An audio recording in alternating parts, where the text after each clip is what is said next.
Well, the Underground Railroad is really at least two things. It's both a story of reality and a history we can document with rich and numerous stories, but it is also a mythology, a set of legends that Americans have fostered over the years and can't seem to live without. The Underground Railroad in operation was a loosely connected network, sometimes a network, of way stations across the border state region of the United States, from lower New England all the way out to Ohio, Indiana, Illinois, even into Iowa, border states between North and South, where fugitive slaves escaped. Now, what we tend to refer to as the Underground Railroad in American classrooms and in American literature, and especially in children's literature, is this idea of a closely knit network of farms and stations with station masters and conductors and so forth, whose business it was, one would think, full-time to help slaves escape. It didn't really work that way. Most of the people who actually worked in the Underground Railroad were black, not white. These were loosely connected networks of fugitive slave escape.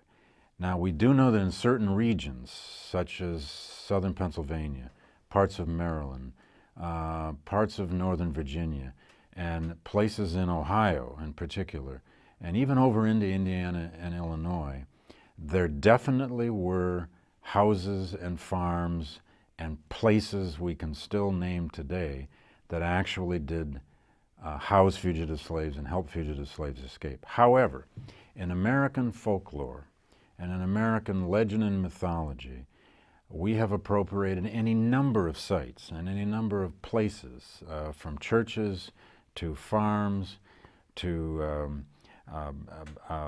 back buildings, to strange garrets, to strange cellars and underground passageways that we have come to believe were part of the Underground Railroad.